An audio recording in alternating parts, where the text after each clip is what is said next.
The year was 2475. From space, Earth looked peaceful. Blue oceans, green lands, and soft white clouds floated over the planet like a painting. To any outsider, it seemed like a calm and harmless world. But it was a lie. Beneath the surface, Earth had changed. After centuries of alien attacks, humans had built massive underground cities, deep shield bunkers, and powerful defense systems. Space around Earth was filled with invisible satellites and hidden weapons ready to strike. At the center of it all was Captain James Carter. James stood tall in the command center, deep under Earth's surface. The room was filled with giant screens showing the planet, the stars, and the vast blackness of space. Officers moved quickly at their stations, scanning for any signs of threat. James wore a simple black uniform with a silver badge that read Commander of Earth's Space Defense Force. His face was calm, but his sharp brown eyes missed nothing. Every day, he waited. Every day, he prepared. For years, Earth had stayed silent. They let the galaxy believe that humans were weak, broken, and too tired to fight. It was part of the plan. James believed that Earth's greatest strength was patience and surprise. He walked across the command center, hands behind his back. "Status report," he said in a firm voice. "All systems operational, sir," replied Lieutenant Harris, a young officer with quick hands and a nervous smile. "No threats detected." James nodded. "Good. Keep watching. We cannot afford even a single mistake." He moved to a large window at the edge of the room. It showed a live view of Earth's orbit. To most eyes, it looked empty. But James knew, behind that calm view, hundreds of hidden weapons floated, ready to activate within seconds. He thought about the past, the wars, the losses, the rebuilding. Humanity had learned a harsh lesson. Never trust appearances. Never show your full hand. Suddenly, a soft alarm beeped. "Sir," said Harris, his voice tense. "Unidentified ships detected at the edge of the solar system. They're large, very large." James didn't flinch. "Origin?" he asked. "Unknown. But based on size and formation, it looks like a war fleet." James nodded slowly. He had been expecting this.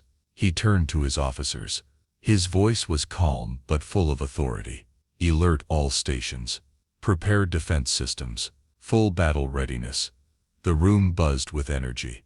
Officers moved faster now, their faces serious.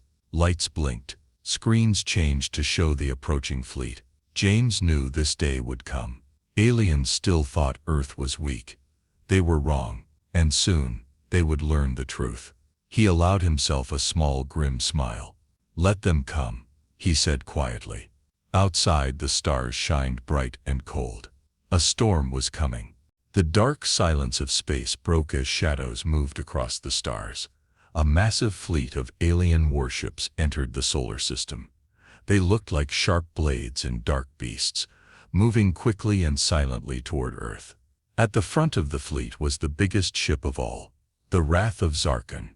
It was shaped like a jagged spear, its metal surface black as night. Inside, General Korvac stood tall in his command room, his 4 eyes glowing with pride. Korvac was a proud warrior. He had fought and won battles across many star systems. He believed Earth would be his easiest victory yet, a final jewel to add to his long list of conquered worlds. He looked at the glowing image of Earth on his main screen. "Beautiful," Korvac said with a cruel smile. "But weak, a ripe fruit ready for picking." His second in command, a smaller alien with green skin, approached and bowed. "General, we have entered firing range." "Orders," Korvac raised his hand. "Send them a message. Give them a chance to surrender. It will make our victory sweeter." The message was simple and harsh. It blasted across Earth's communication networks. "Surrender immediately. Submit to the Zarkon Empire, or be destroyed." Far below, deep in Earth's command center, Captain James Carter listened to the message. His face showed no fear. He tapped a button on his console and replied, his voice steady and clear. "This is Captain James Carter, Commander of Earth's Defense. We will not surrender. Turn back now, or face destruction." In the alien warship, Korvac laughed loudly. Fools, they still have their pride. Good. Crush them, he gave the command. Prepare all weapons. Move to attack formation. The fleet began to spread out, forming a giant circle around Earth. Thousands of alien ships, armed with lasers, plasma cannons, and missiles, pointed their weapons toward the blue planet. Back in Earth's command center, James Carter remained calm. He knew this was part of the alien plan. Intimidate, scare, and then strike. But James had a different plan. He turned to his officers. Stay quiet, hold fire, let them come closer. The officers hesitated but obeyed. They trusted him. They knew Earth had many secrets the aliens didn't expect. On the main screen, the enemy fleet loomed larger and larger. They think we are helpless, James said, almost to himself. They have no idea what's waiting for them. Far above the Earth, invisible satellites powered up silently. Hidden weapons warmed their cores. Energy shields, invisible to the naked eye, began to hum with power. Earth was not as weak as it looked. And soon, General Korvac would find out. The first shot came from the alien fleet. A bright spear of red plasma shot across space and slammed into Earth's outer defenses. The ground shook lightly, but the shields held strong, invisible and silent. General Korvac watched from his flagship, arms crossed, pleased with himself. They hide behind shields, he said with a sneer. How long can they last? Another barrage followed. Plasma blasts, laser beams and heavy missiles rained down toward Earth. To the aliens it looked like Earth was struggling. The shields shimmered under the pressure, but they did not break. In Earth's command center, Captain James Carter stood firm. Status, he asked. Shields holding at 98%. Lieutenant Harris replied quickly. Good, James said. No counterattack yet. Let them get closer. The alien ships, thinking Earth's defenses were weak, moved nearer, forming tighter circles around the planet. They wanted a quick kill. James watched the enemy formations carefully. His mind raced through possibilities. Every move was part of a larger trap. They think we are scared, James said to his second-in-command. Commander Patel, let them believe it a little longer. Outside Earth's atmosphere, stealth drones floated unseen. Tiny silent machines waited for the command to strike. In orbit, massive cannons hidden within satellites powered up quietly, their energy readings masked by clever tricks. General Korvac grew bolder. Move forward, he barked at his fleet. We end this now. The alien ships pushed closer, launching more attacks. Missiles exploded harmlessly against Earth's shields. Some aimed for cities that appeared vulnerable. But those cities were empty, decoys made to fool the invaders. Inside the command center, James finally gave the order. Phase 1, he said calmly. Activate. Instantly, the battlefield changed. Thousands of stealth drones came to life, attacking the enemy ships from all directions. They moved fast and hit hard, targeting engines, weapons, and communication systems. Alien ships began to spin out of control and crash into each other. Hidden satellite cannons fired powerful beams of light, cutting enemy ships in half with precision. Ships that were chasing what they thought were weak targets were now being hunted themselves. In the chaos, General Korvac's face twisted in anger. Where did these weapons come from? He shouted. His officers scrambled to respond, but it was clear they had walked into a trap. In Earth's command center, James watched the battle unfold on the giant screens. Target their command structure next, he said. With cold precision, Earth's forces began dismantling the alien fleet. Ship by ship, James stood tall, hands behind his back, his voice calm and clear. They wanted a war, he said. Now they have one. The space around Earth had turned into a battlefield. Alien ships spun wildly as stealth drones tore through their engines. Huge warships exploded in balls of fire. Laser beams and plasma shots crisscrossed the dark sky, but Earth's defenses stayed strong. In the command center, deep under Earth's surface, Captain James Carter watched every move. Enemy fleet destabilizing, Lieutenant Harris reported, his voice filled with excitement. James nodded. Good. Begin Phase 2. Time to end this. Far above, more of Earth's secret weapons came online. Gigantic magnetic fields activated, pulling enemy ships off course. Gravity wells, hidden by advanced technology, dragged the invaders into deadly traps. General Korvac's command ship, the Wrath of Zarkon, shuddered under the pull of Earth's gravity traps. Alarms blared across his bridge. Stabilize, Korvac roared. Counter the pull, but it was useless. His ships were being torn apart one by one. Suddenly, Earth's main defense cannons, hidden on the dark side of the moon, opened fire. Huge beams of concentrated energy blasted into the heart of the alien fleet. Each shot was a clean kill. No wasted energy, no second chances. Inside Earth's command center, the officers worked quickly and quietly, following James's every order. They had trained for years for this moment. Target their communication ships, James ordered. Cut them off from each other. One by one, the alien communication vessels were destroyed. Without them, Korvac's fleet became blind and confused. Ships crashed into each other. Some tried to retreat. Others kept firing wildly. Korvac slammed his fists onto his control console. This is not possible, he shouted. This was supposed to be easy. But deep inside, he knew the truth now. Earth was not weak. Earth had been preparing for this battle for centuries. James Carter stood firm, his face unreadable. He turned to Commander Patel. Send in the final wave. Hundreds of Earth's stealth drones launched their final attack. They carried small but powerful bombs, designed to pierce even the strongest alien armor. Explosions lit up the darkness like fireworks. Within minutes, half of Korvac's fleet was gone. The rest were scattered, lost or running. In space, the proud Zarkon Empire's invasion had turned into a nightmare. General Korvac watched helplessly as his forces fell apart. He had underestimated Earth. He had paid the price. In Earth's command center, James allowed himself a small nod of satisfaction. The trap had been set. The trap had been sprung, and the trap had worked perfectly. The battlefield above Earth burned with wreckage. Alien ships floated helplessly, broken and dead. Fires spread across the remains of the once proud Zarkon fleet, but General Korvac was not ready to give up. Inside the Wrath of Zarkon, Korvac stood before his command crew, his 4 eyes blazing with fury. Regroup, he shouted. We will not leave until Earth falls. His officers scrambled to obey. Small groups of alien ships pulled back together, trying to form new battle lines. They prepared for one final strike against Earth. In Earth's command center, Captain James Carter saw the movement. They're desperate, he said. Desperation makes them dangerous.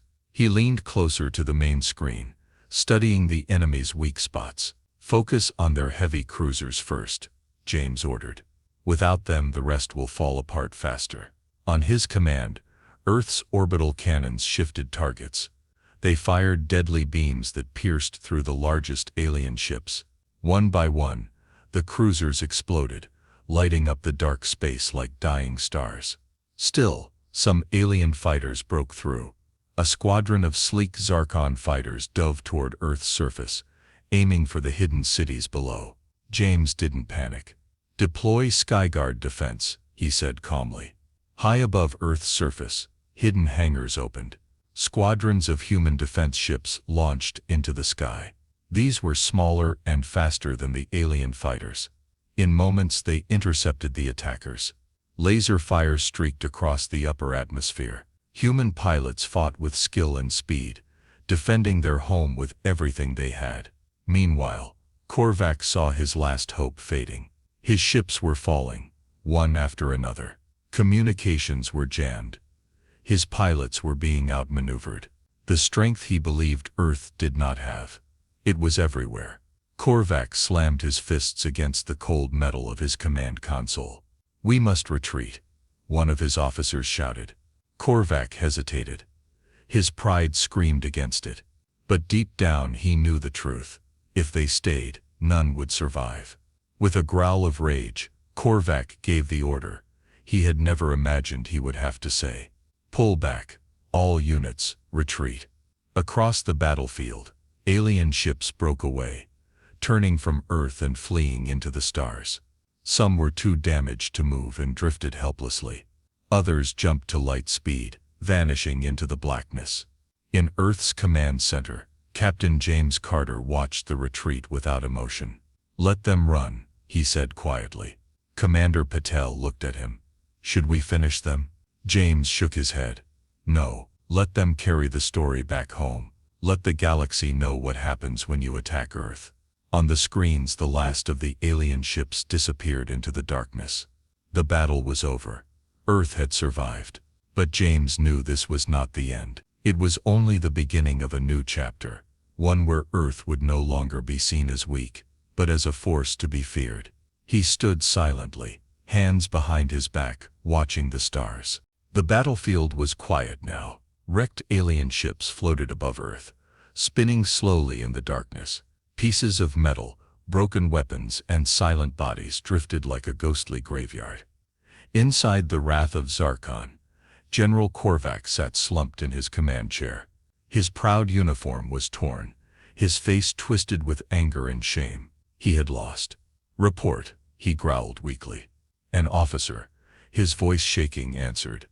"Only 20% of our fleet survived, General. We have no choice but to retreat completely." Korvac's heart burned with rage. He had underestimated Earth. He had thought them soft, broken, and easy to conquer. Instead, he had walked into a nightmare. Slowly, painfully, he rose from his chair. "Send a message to all surviving ships. Full retreat. Do not engage." The surviving alien ships powered their engines and fled. They didn't stop to gather their dead. They didn't try to fight back. Fear had replaced pride. Meanwhile, deep underground in Earth's command center, Captain James Carter watched them leave. He stood in front of the giant main screen, hands clasped behind his back. Around him, officers spoke quietly, repairing systems, checking on Earth's defenses, and scanning for any new threats. Commander Patel approached him. "They're running scared," she said. "Should we chase them?" James shook his head slowly. "No, we want them to tell the others what happened here." Commander Patel smiled slightly. "Fear is a better weapon than any gun." James nodded. "Exactly." On the screen, the alien fleet became smaller and smaller until it was just a few blinking dots, and then nothing. They had jumped into light speed, fleeing to their home worlds. Now, stories would spread across the galaxy. Stories of how Earth, once thought weak, had destroyed one of the greatest invasion fleets ever assembled. Stories of hidden weapons, impossible defenses, and fearless commanders. James knew these stories would grow. Fear would make the tales even larger than the truth. And that was exactly what he wanted. He turned to his team. "Begin recovery operations," he ordered. "Clear the wreckage. Salvage what we can. Learn from their technology." Officers moved quickly, carrying out his orders. James walked to the observation window. Above him, the stars shone cold and endless. Somewhere out there, other alien empires would hear about today. Some might still think about attacking, but most would think twice. Earth had earned its place among the stars. Not by shouting, not by boasting, but by surviving, preparing, and striking. When it mattered most, James allowed himself a small, rare smile. The galaxy would never look at Earth the same way again. The stars over Earth were peaceful once again. The smoke of battle had cleared. The broken remains of alien ships were being pulled into recovery bays for study. Life on the planet below slowly returned to normal. In the underground command center, Captain James Carter stood before his officers. The main screen now showed Earth's surface. Green forests, blue oceans, shining cities, untouched by the war above. "Casualty report?" James asked calmly. Lieutenant Harris quickly answered. "Minimal damage to our orbital defenses. No civilian casualties. Our shield systems worked perfectly." James nodded. Relief filled the room. For once humanity had won without suffering. Commander Patel stepped forward. "What's next, sir?" she asked. James thought for a long moment. He knew this victory was not the end. Earth had survived today, but other threats would come. New enemies, bigger fleets, smarter commanders. "We rebuild," James said. "We improve, and we stay ready." His voice was steady, filled with quiet strength. The officers around him nodded. They understood. Earth's greatest weapon was not its shields or cannons. It was its will to survive. Outside, the salvage ships moved across the battlefield, collecting pieces of alien technology. Engineers would study it, scientists would learn from it, and Earth would grow even stronger. High above, hidden defense satellites repaired themselves, resetting the traps and shields that had saved humanity. James walked to the observation window. Alone for a moment, he looked out into the deep black of space. Somewhere out there, General Korvac was nursing his wounds. Somewhere, other empires were hearing the story of Earth's impossible defense. Let them hear, James thought. Let fear do what words never could. Earth would not beg for peace. It would not ask for respect. It would earn it, quietly and powerfully. James turned back toward his team, his voice firm. "Prepare for tomorrow. There will always be another enemy." But he smiled a little as he said it, because now, for the first time in centuries, Earth was no longer the hunted. It had become the hunter. The stars blinked silently, as if bowing in respect to the world that refused to die. Earth was ready. Earth was watching, and Earth would never fall again.